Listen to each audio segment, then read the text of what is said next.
Yes. I'm not sure how to phrase my question, but as far as the mutants having awareness of the past, present, and future at the same time, I have kind of a two-pronged question. One is, in your mind, do they have a lack of free will? And at what point in their life are they aware of how far in the future they're going to be seeing things? Okay, so it's a question about free will and time and et cetera, et cetera. The mutants see time in the future just like we see memory, meaning that you may remember what you had for lunch 3 days ago, but your friend may not. And so they have sort of selective visions or senses of time. And it's that at times they have this sort of wash of tense. Now, this isn't something I made up, actually. There are a number of physicists who believe there isn't actually time and that we have evolved to originate it, which is so trippy you don't have to think about anything else for the next few days. But so that's how we saw it. It's something that they couldn't control, sort of epileptic fit that would wash over them. And in terms of their destiny, I mean, I was actually inspired to write this film based upon the Bush administration, because I sort of just got fed up. And I'm like, these guys, they have no sense of the future, no regard for the past, and don't seem to have any understanding of the relationship between cause and effect. So I was like, well, what if everybody acted like that? So in terms of free will, I mean, what Ava's trying to do is to prevent her destiny of killing Marcus and to be able to make a choice and having context. I think a lot of the film is talking about perspective and context, and both politically and culturally right now, where we're in the sort of, and I'm not critiquing interactive environments that puts dinner on my table often, but just talking about, you know, windows within windows and levels of gaming and things like that, that we're losing to a certain degree a sense of perspective, both politically and culturally. Yes? I had a hard time trying to understand the whole concept of what life is like. But the only time I ever understood it is when they were underwater, because there's no time, so there's no limit to how long they can breathe, because it's constantly now. I got that. Is there any way that you can explain it in a different way that is as helpful as a cool thing? Because I can never really understand it. So the strangulation keyed you in to their experience of time, or their being able to stay underwater. Okay. Staying underwater, you know, for a lengthy period of time. Because Right. it's now for them. Everything is now. Right. Is there another way? That I could explain that. Yeah. Well, I mean, for me, just this is my second feature, and I'm really interested in this idea of like lo-fi sci-fi films where we have reality, and then we add an extraordinary element to it that puts everything else into juxtaposition, where we look at normal behaviors and normal rituals and relationships, and we see them in a new way. So in this case, it's the mutants.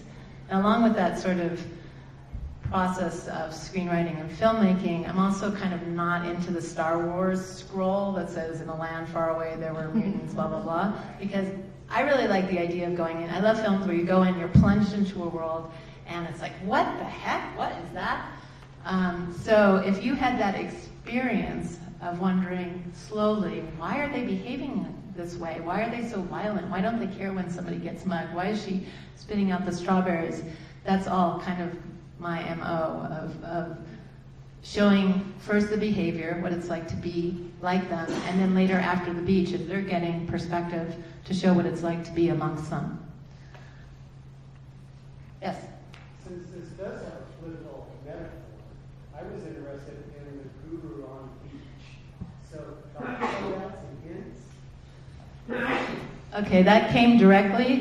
This gentleman's asking about the guru on the beach and who does that represent politically. You know, I wish I knew. But that came directly from my starting to learn how to surf about a year ago. And being quite affected from, you know, the mornings of being in the ocean and then driving across the tent back downtown and thinking, boy, if everybody had this experience, life would be so much better. So, yes? Are you very familiar with Slaughterhouse-5 by Kurt Vonnegut?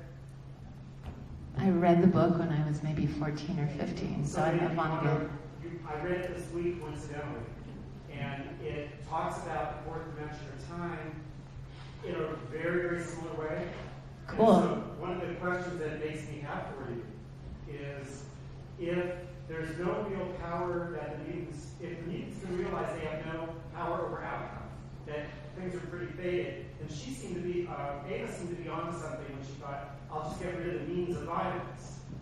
And so there's a strong political message you are giving us. Good. Yeah. Yeah, let's start a handgun amnesty right now. I'd be happy with that. Sure. Let's see, back, in the back, way back. Can you talk about the screenplay and if your final film is a very close reflection of the screenplay, or if you find things you edit? There's a question about the screenplay and how closely it resembles the film.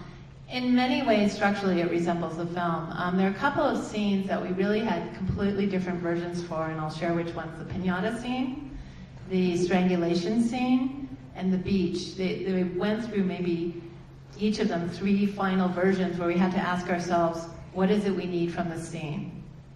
You know, for the piñata scene, there was a certain point. First, it was really fun and just very lightweight, and then we thought, no, we have to show how manic these people are, that they're like these obsessive kids, they haven't grown up yet.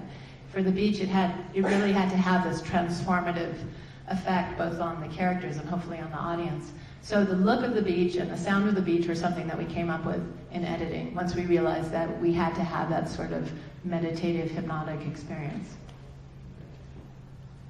Yes, sir. What was the significance of the car crash scene that looked like should have happened but never really did? I think that was referring to all the possible paths that our lives can take. You know, you could go down this road, you could meet this person and live this life with this person, or you could walk across the street and get hit by a car. So it's just potential outcomes. Yes? So when she went to the emergency room twice, and she talks about she, and then it comes up again at the end, who is she? I guess this is my question. Well, that's not really answered. I mean, the idea for going to the emergency room twice is to show you how their lives loop, and they don't progress, and that are sort of caught in the cycle.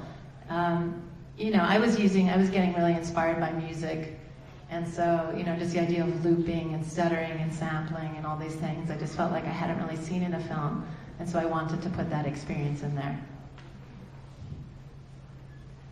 Yes, in the pink shirt. You know, I noticed, I don't know, how Marcus took the blindfold off his head and went vertically after the pinata, and then he used the same bat and turned it and went after Ray. Did you do that on purpose, or? I can't tell you how important that wooden bat was. So I'm glad you noticed it. Yeah, I mean, Marcus, to a certain extent, he can't. So he's been transformed by the beach. He can't deal with all the feelings he has now for Ava, the fear of loss now, the fear of connection.